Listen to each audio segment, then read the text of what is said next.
The entire world had been drafted into the Hunger Tower initiative. A massive stone platform laden with a feast would rise slowly from the ground floor, ascending through the building. By the time it reached the tenants on the 333rd floor, there would be no delicacies left, only scraped plates and debris. My wife's one that got away, her precious high school sweetheart, had the misfortune of drawing a residency card for the penthouse level, the 333rd floor, the starvation zone. She knelt before me, tears streaming down her face. "Caleb, please. You're assigned to the 10th floor. You have to help Julian. Swap cards with him, please. I'm begging you." I stared at her, saying nothing. She and her golden boy rushed forward like maniacs, snatching the key card for the 10th floor from my hand. They looked like survivors of a plane crash, laughing and crying in relief, while I stood there, watching with cold indifference. They didn't know I could stop time. Whether I was in the penthouse or the basement, for me, it was always an all-you-can-eat buffet. Elena bit her lip, sobbing as she tried to justify her betrayal. "Caleb, you're healthy. You can handle it. Julian is different. His constitution is weak. 300 floors is too high up. The food will never reach him. He won't last a month. He'll actually die." Julian Cross stood half a step behind her. His face was pale, but as he avoided my gaze, the corners of his mouth twitched upward. He didn't say a word to me, his eyes fixed adoringly on Elena. "Please don't be mad at me, baby." Elena's tears flowed freely, her voice trembling. "It's just for 1 month. I'll make it up to you later, I swear." She let go of my wrist and grabbed my lapels, shaking me gently. "Listen, when the platform reaches the 10th floor, I'll be there. I'll hide some food in a corner under the table for you. I won't let you starve. Trust me." Julian finally spoke up, feigning a look of deep gratitude. "Caleb, take care of yourself. I'll look after Elena for you, don't worry." He paused, and a grin broke across his face, revealing a flash of white teeth. "Besides, a month flies by. I'll come to collect your body then." He pretended to realize his slip-up and lightly slapped his own mouth. "Listen to me, what a joke. I mean, I'll come and visit you. In a month." Elena buried her face in her hands and wept. Julian placed a comforting hand on her shoulder, stroking it gently. I didn't say a single word. I just looked at the card in my hand marked 333. Then, I turned and walked toward the freight elevator leading to the top floor. The heavy metal doors slid shut behind me, sealing off the adulterous pair. The penthouse, an empty, sterile concrete room. In the center of the floor lay a massive circular void, over 30 feet in diameter, dropping straight down into a bottomless abyss. On the opposite wall, a gigantic surveillance screen displayed the status of any floor in the tower. 2 cots were pushed against the walls. A girl was curled up on one of them, her face obscured. Seeing me, she offered a weak smile. "Hey, handsome, if there's any food later, leave a little for me, okay?" I didn't answer. I stared down into the dark void. A mechanical humming sound began to grow louder and heavier. An electronic, synthesized voice boom from the ceiling speakers. Dining period commencing. Platform ascending. Participants must consume on-site. Hoarding is prohibited. Violators will be terminated. Through the surveillance monitor, I watched the stone platform piled high with food. Whole roasted suckling pigs with crackling golden skin. Mountains of fresh bluefin tuna sashimi. Prime rib steaks dripping in au jus. Colorful, intricate French pastries.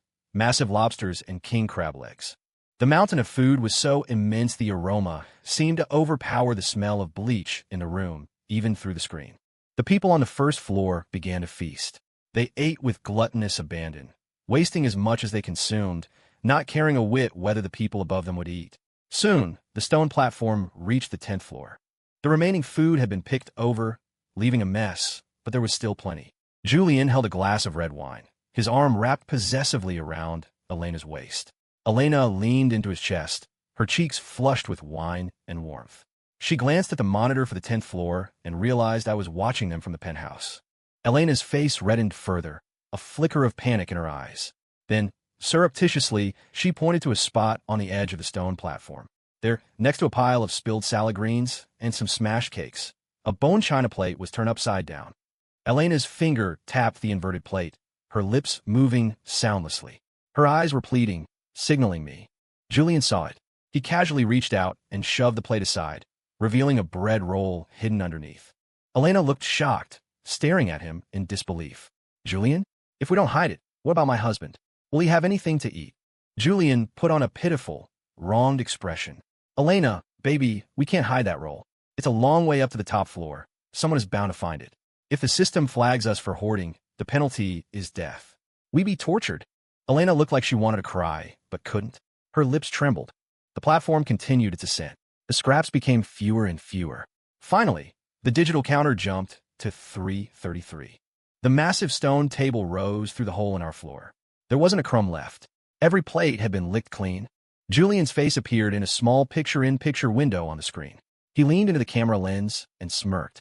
"Caleb, buddy, this diet plan is pretty unique, huh? A cleanse. Very healthy." He tooted and shook his head mockingly. Elena squeezed into the frame next to him. Her eyes were red and swollen, tear tracks still staining her face. She looked at the empty stone platform in my room, then at me on the screen. Her lips quivered, and fresh tears spilled out instantly. "Caleb, how could you not get a single bite? What are we going to do? You're going to starve to death." She suddenly started pounding her fist against the wall, wailing, "No, this isn't right. Swap me up there. Bring my husband down. I can't bear watching him starve." The cold, electronic voice interrupted. "Rule verification. Survival pass exchange privilege. Limit 1 use per participant. Applicant, Elena Vance, floor 10. Target, Caleb Vance, floor 333. Confirm immediate exchange. This action is irreversible. Please answer, confirm or cancel. Please answer, confirm or cancel." The sound of pounding stopped abruptly. Elena's sobs caught her throat. Her mouth hung open, tears still wet on her cheeks. She stared dead at the screen, then looked at Julian beside her, then back at the empty table on floor 333. The air solidified. In the monitor, her expression was a masterpiece of hesitation. Elena wavered for a moment, then gave an awkward, embarrassed smile. Let's wait a bit. When my husband really can't hold on anymore, then I'll switch." As soon as she said it, her body went limp, and she fell into Julian's waiting arms. She buried her face in his chest, her shoulders shaking again. I couldn't tell if it was from shame or relief. I shook my head helplessly. The acting was terrible. Night fell. The new feast began its cycle. I snapped my fingers lightly. Time stopped. I walked to the service elevator, descended to the first floor, and began my private buffet. Prime rib, lobster, caviar. After eating and drinking my fill, I took the elevator back up to the 333rd floor. I snapped my fingers again. Time resumed. The girl on the other bed stirred. She sniffed the air, her eyes widening in shock as she looked at me. "Hey, did you eat something? You smell delicious." She scooted forward, leaning her body toward me. Her oversized collar slipped down a fraction.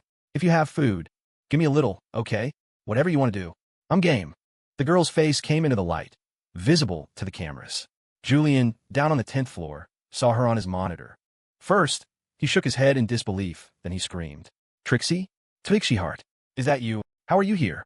The penthouse? Floor 333. Trixie Hart heard Julian's voice from the speakers. She froze, then burst into aggrieved tears. "Julian, you're on the 10th floor? Trixie is so hungry. Julian, it's been a whole day. Not a bite to eat. I'm going to die. What do I do? There's a pervert in the room with me who says if I want food, I have to pay the price." Julian's face twisted in the monitor. He screamed, "Caleb, you son of a bitch, if you dare touch Trixie, I'll kill you. Trixie, don't cry.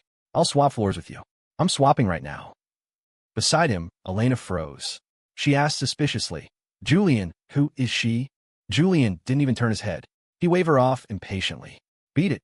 Just a junior from college. Don't get in the way." The color drained from Elena's face instantly. "A junior? You gonna swap floors with her right now? Are you insane?" She looked at him blankly. "We stole my husband's chance at survival to get the 10th floor, and now you want to hand that chance to your junior? My husband is up there starving, and you're giving it to her? Is your brain broken?" Next to me, Trixie frowned and yelled at the screen. "Who is this old hack? Why are you screeching? Julian loves me. He wants to swap with me. What business is it of yours?" "Trixie, hang on. I'm coming." Julian had already pulled up the exchange interface. The system's icy voice rang out again. "Survival Pass exchange application. Julian Cross, floor 10. Request exchange with Trixie Hart, floor 333. Confirm? This action is irreversible." "Confirm," Julian shouted, terrified of being a second too late. He didn't even glance at Elena. Elena turned to stone. The elevator doors opened. Trixie shot me a smug, triumphant look and stepped inside.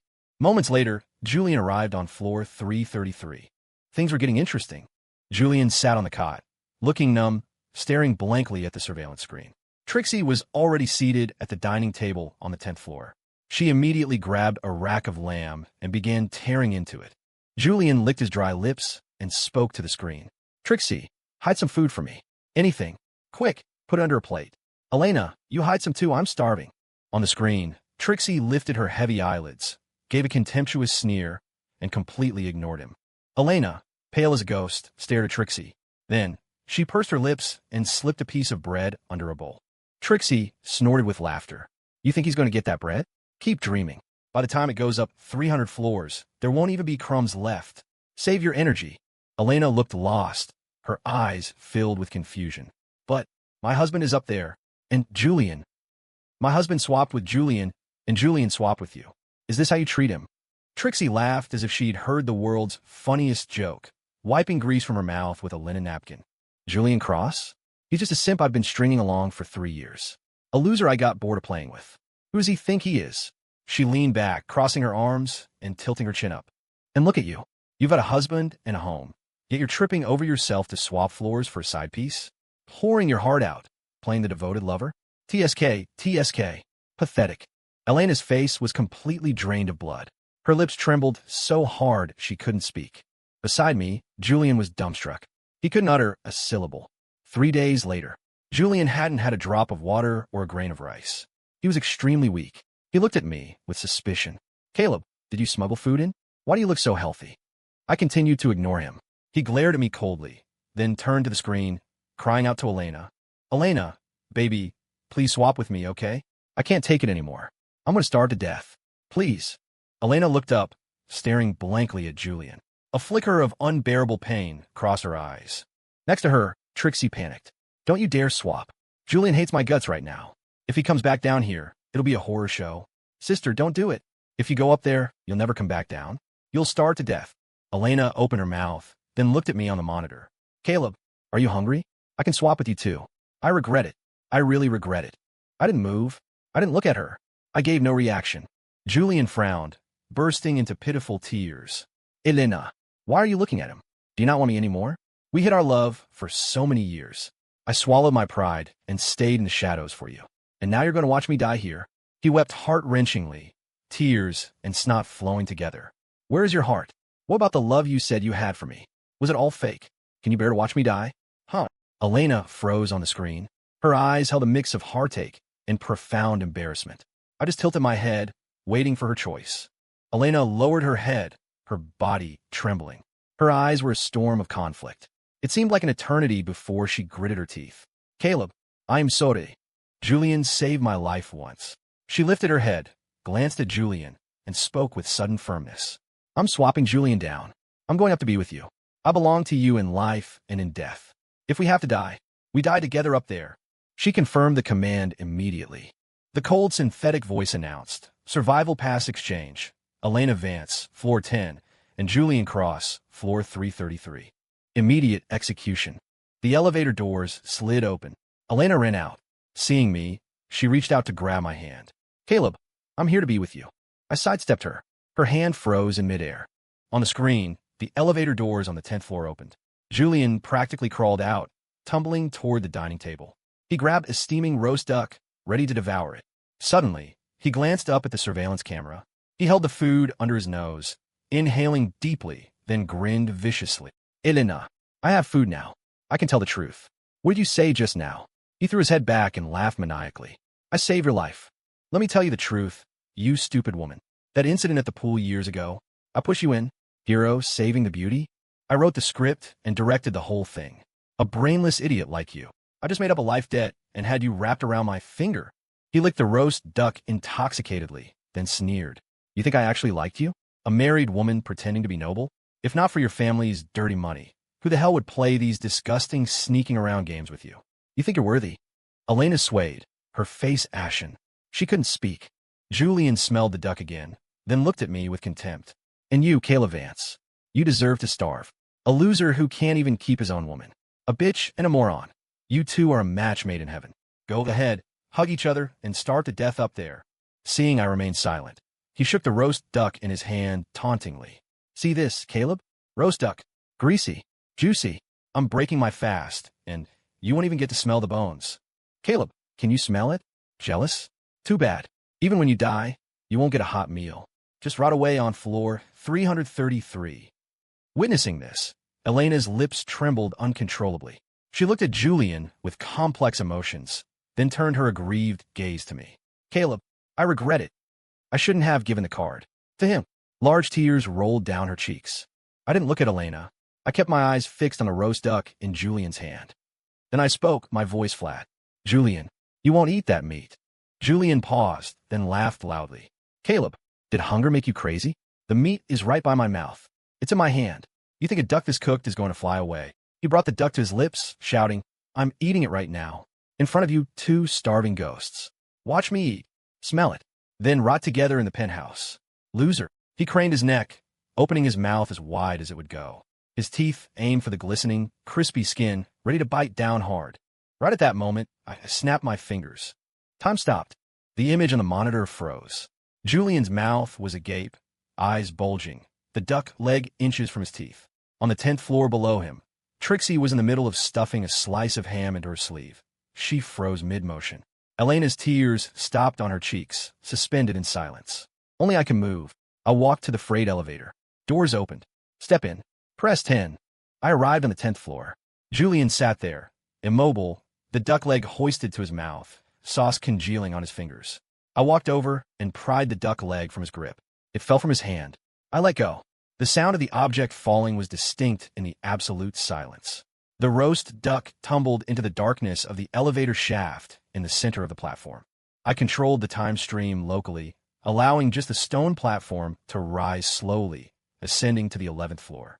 Then I turned and returned to the 333rd floor. Elena's tear tracks were still fresh. On the monitor, Julian's teeth were millimeters from his empty hand. I raised my hand. Snap. Time resumed. Sound and motion returned instantly. Crack, a sickening crunch, the sound of bones striking hard enamel, exploded from the speakers on the 10th floor. Aya! Julian screamed. His body doubled over, his left hand clutching the bleeding index finger of his right hand. He hopped around, spinning in circles. Pain distorted his face, tears, snot, and drool poured out. My hand. My finger. Fuck. He held up his throbbing hand to look. There was a teeth mark on his index knuckle. The skin was broken, the bone likely fractured. He was shaking, but a greater confusion and terror quickly overtook the pain. He stared wildly at his right hand. Empty. The greasy feeling was there. The sauce was still stained in his fingerprints. But the duck leg. The duck? Where's my duck? His voice cracked with a sob. I had a whole roast duck. It was just in my hand. It was right at my mouth. It flew away. His eyes turned bloodshot as he snapped his gaze to the bewildered Trixie nearby. Trixie was still holding the pose of hiding the ham. When he glared at her, she jumped, dropping the half-hidden slice of meat to the floor. Was it you? Julian lunged, grabbing Trixie by the collar with his bloody, greasy hand, nearly lifting her off the ground. When did you steal it? Huh? While I was biting. Bitch, give me the leg. Trixie, choked, and eyes rolling back, clawed at his hands, screaming. Are you crazy? Steal what? I was sitting right here. You were watching. Did you see me steal it? Your duck leg flew away on its own. Why are you blaming me? Bullshit. Julian screamed, in denial. Didn't steal it? Then where is it? Gone. Or did you eat it because you're starving?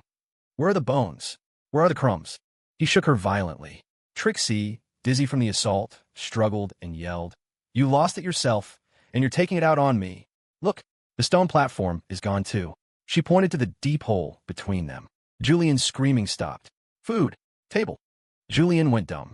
He mumbled to himself. Where's the table? The platform? He was spiraling, the duck leg disappearing. He could imagine Trixie stole it. But the entire massive stone platform vanishing instantly? He couldn't process it. He jerked his head up, his bloodshot eyes locking onto the surveillance camera for floor 333. My face was on the screen, looking at him calmly. It was you. Julian roared, his voice laced with venom and a near-collapsing terror, pointing at the screen. Caleb, was it you? What did you do? Where's my roast duck? Where's the platform? Speak. Elena was also stunned by this bizarre scene. She looked at the raving Julian, then looked at me in disbelief.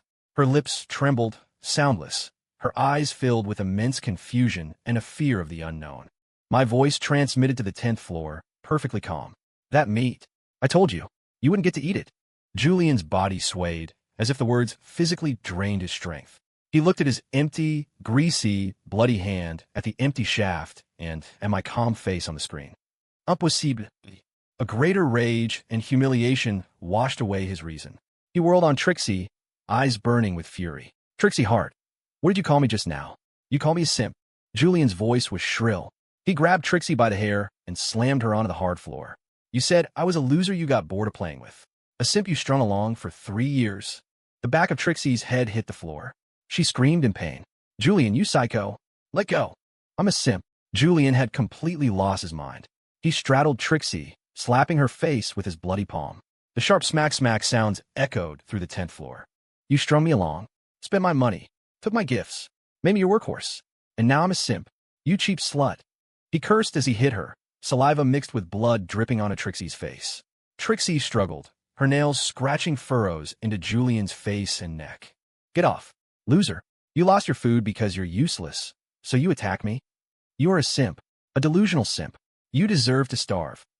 They were like 2 rabid dogs, rolling, tearing, cursing, and scratching on the cold, empty floor. Julian's howls, Trixie's screams, the sound of flesh striking flesh. It all reverberated in the hollow space. The terror of the vanishing food and their mutual resentment dragged them into an abyss of mutual destruction. Elena curled up in the corner of the 333rd floor, watching the farce on the 10th floor, her body trembling. She watched the man and woman tearing at each other below, watched the face of her lover turn into a demon on the screen. Finally, her gaze moved stiffly to me. The brawl on the 10th floor continued. Julian choked Trixie. Trixie kneed him in the stomach. 2 piles of filth, exhausting themselves on an empty stage. The power of the time stop had stolen the roast duck, torn off their masks, and exposed their vileness and despair to every surveillance camera in the tower. Julian happened to look up, his bloody, grimy face meeting the lens. His pupils reflected a glimmer of oil on his fingertips. His Adam's apple bobbed. Like a dying wild dog, he extended his tongue and licked the bit of congealed sauce from the cracks between his fingers. While they fought, Elena's body beside me seemed to lose its bones. She slid down, her knees hitting the cold floor. No crying, no sobbing, just a heavy, crushing exhaustion.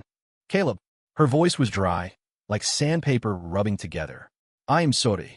Really, I am sorry. She looked up. No tears on her face, just dead ash. Her eyes looked at me hollowly, void of any emotion, leaving only a numb shell. All these years, you treated me well, and I really did love you. I just didn't expect. When he came back, my heart wavered. She gave a miserable laugh, muttering to herself. Actually, nothing happened between me and Julian. Really, just ambiguous, spiritual, drifting. She inhaled sharply, as if trying to catch a final straw. Will you believe me one more time? Please. I looked into her eyes. There used to be light there. Now only ash remained. I raised a finger and pointed vaguely at her chest. Your heart isn't here with me. It drifted away. Saying all this now is useless. Elena's body shuddered violently. She smiled tragically, a look far uglier than crying. Yeah, saying anything is useless now. Her gaze turned to the surveillance screen, looking down at the massive, empty void. There is no food here. Her voice became utterly calm. We aren't going to survive. Silence reigned until nightfall. Julian leaned against the cold metal wall, panting heavily. His face bore the bloody scratches and bruises from his fight with Trixie. His eyes were bloodshot, staring fixedly at the black hole in the center of the platform. Caleb, he addressed the camera, his voice hoarse, carrying a bravado born of desperation. Last time was an accident. He licked his dry, bleeding lips, his eyes burning with a manic obsession. Hallucination. I must have been dizzy from hunger. Definitely. He seemed to be convincing himself, or perhaps declaring war on me. This time, I will definitely eat. His gaze swept over Trixie, who was huddled in the corner, with undisguised disgust and hatred. Trixie, don't play dead. The platform is coming up soon. This time, cooperate. Do you hear me? Trixie lifted her dirty face, glancing at him with hollow eyes. She said nothing, just shrank back further like a frightened animal. Julian ignored her. His entire attention was focused on the hole beneath his feet. The familiar, heavy humming sound approached from below, carrying the scent of food rising from the abyss. His breathing grew heavy, eyes nearly popping out of their sockets. It's coming. He growled low, body tensing like a drawn bow. The humming grew louder. The massive, round stone table, carrying the new feast, slowly pierced the floor of the 10th level and rose into view. The charred scent of roast chicken, the richness of grease, the sweetness of fruit, the aroma of wheat bread, mixed with the complex odors from the floors below, instantly filling the space. Meat! A beastly gurgle erupted from Julian's throat. He moved, like a cannonball, driven by reckless greed. He lunged at the edge of the platform. He didn't care about rules. He didn't care about dignity. Both hands shot out like excavators, frantically clawing at the nearest food. A glistening roast chicken leg.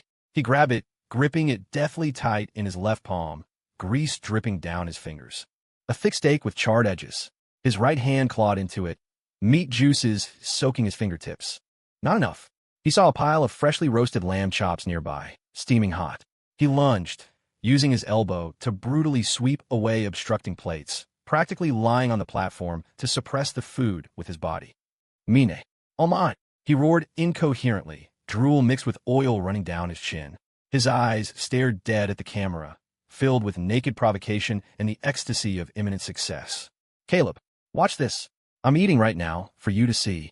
Let's see what tricks you can pull now. His teeth were a hair's breadth away from the succulent lamb chop. In that split second, snap! I raised my hand and snapped my fingers. A crisp sound. Time instantly solidified. The monitor image froze. Julian's body was locked in an extremely twisted posture, draped over the platform. Left hand gripping the chicken leg, right hand clawing the steak, mouth open to its limit, teeth a mere filament away from the lamb chop. His eyeballs protruded from extreme greed and excitement. His expression was as grotesque as a demon from hell. Trixie, huddled in the corner, froze into a blurry silhouette. Only I could move. I walked to the elevator, descended to floor 10. Floor 10, a space frozen in time. The aroma of food mixed with the sweat and metallic tang of blood from Julian created a bizarre scent. Julian looked like an ugly statue, immortalized in a moment of gluttony. I walked up to him. My gaze swept over the chicken leg, the steak, and the lamb chop directly beneath his mouth. I reached out, peeling open the fingers of his left hand one by one. The greasy chicken leg fell into my hand. I tossed it casually. Plop! The leg fell into the void. Same action. I peeled open the fingers clawing the steak. The steak fell into the void. Finally, I extended a finger and flicked the lamb chop resting between his gaping mouth and the plate. The chop tumbled, landing precisely in the void. Done. I walked to the platform control panel, pressed the ascend button. The stone table, defying physics in the frozen time, began to rise, passing through the ceiling of the 10th floor, heading for the 11th. I returned to the 333rd floor. Elena's frozen figure stood nearby, staring hollowly at the screen. On the monitor, between Julian's mouth and teeth, only cold air remained. I raised my hand. Snap. Time resumed. Sound, motion, smell instantly returned. Julian's teeth, carrying the full momentum of his body and the ferocity intended to crush bone, snapped shut. Crack! A bone-chilling, brittle sound. Not biting meat, but teeth slamming violently against teeth. Aya! Julian let out a scream, more miserable and agonized than the last. The intense pain drained all his strength instantly. He collapsed like he'd been deboned, rolling onto the floor, hands covering his mouth. Blood and saliva gushed from between his fingers. My teeth! My teeth! He wailed incoherently, tears and snot plastering his face. But a second later, a terror more potent than the toothache seized him. His hands! He jerked his gaze to his left hand, empty. The greasy sensation remained, but where was the chicken leg? Right hand, also empty. The steak! He jerked his head up as if electrocuted, looking at the spot his mouth had targeted. Only the cold, smooth surface of the floor remained. The lamb chop! No! He roared in despair, scrambling and crawling back to the spot he had lunged at, hands frantically feeling the empty air where the platform had been. Where's the meat? Where's my meat? He slapped the cold stone floor psychotically, his voice breaking into sobs. Chicken leg. Steak. Lamb chop. It was just there. In my hand. In my mouth. The table is gone too. He snapped his head up, eyes bloodshot, filled with endless horror and a breakdown, staring dead at the 333rd floor surveillance screen. My face was clearly reflected there. It's you. He pointed at the screen, screaming himself hoarse, every word tearing from his throat. Caleb, it's you again. What the hell did you do? Where's my meat? Where's the platform? Speak. Speak to me. His mind completely shattered. Under the immense hunger and the consecutive, bizarre, terrifying blows, he lost the last shred of his sanity. He stopped looking at the screen. Instead, like a true rabid dog, he dropped to all fours, crawling frantically across the smooth, cold floor where the platform had been. He sniffed, clawing at non-existent cracks with his fingernails, a desperate, beast-like whimper rising from his throat. Meat! My meat! Get it back! Please! Give it back! He lay there, body convulsing violently, saliva mixed with blood dripping onto the cold stone. In front of the screen, Elena watched numbly. Her face held no expression, like a sculpture bereft of soul. She watched the lover she once idolized transform into a mad dog crawling on an empty floor. She watched the man for whom she betrayed her husband be toyed with like a clown by an invisible force. Her lips moved slightly, as if she wanted to say something, but in the end, no sound came out. Elena turned to look at me, then suddenly froze. Caleb, just now, you snapped your fingers. And last time, when Julian's meat vanished, the platform vanished. You snapped your fingers both times. She paused, realization dawning. Do you have the ability to stop time? I didn't speak. Her voice began to tremble. All these years, I've never been hurt. Not once. Car accidents, that fire. The flames even singed my hair. But in the end, I didn't lose a single strand. Was that you? I thought about it. In our years of marriage, I had indeed protected her at every turn. Every relieved smile after a near miss. Every time she hugged me saying, "Honey, I'm so lucky," had now become the sharpest irony. I didn't answer. Silence was the only answer I could give, and it was a knife dipped in poison. Elena's eyes dimmed. Ah. A short gasp escaped her throat, sounding worse than a sob.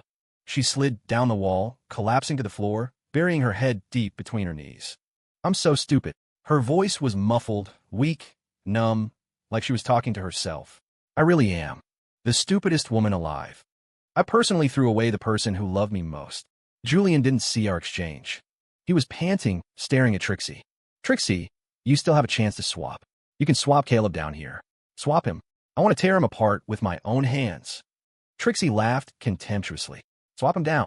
Julian, did hunger eat your brain, or did you get beaten stupid? Floor 10. This is the 10th floor. The stone platform passes by every day. Even if it's just scraps, we can lick the grease from the cracks in the plates.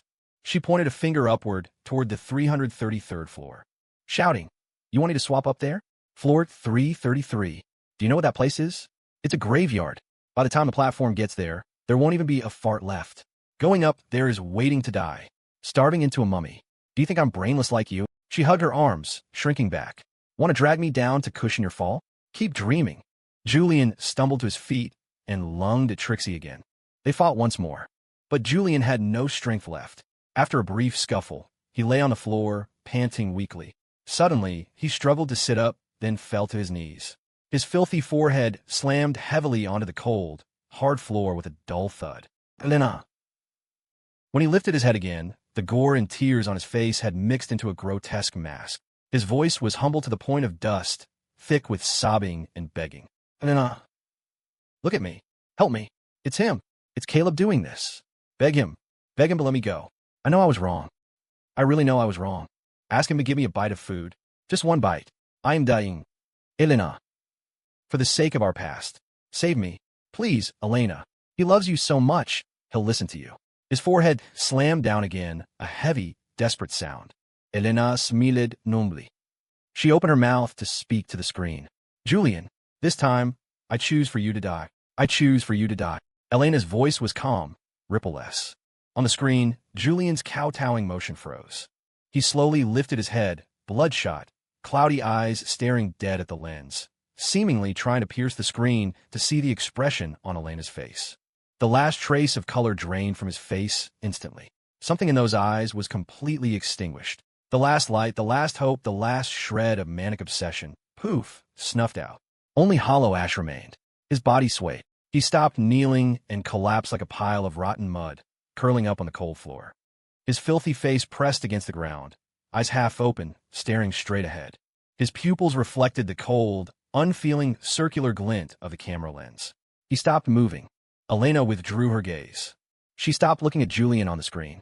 She curled up, arms wrapping tight around her knees, chin resting on them. She huddled in the shadow at my feet, very close, yet separated by a universe of cold air. I was wrong.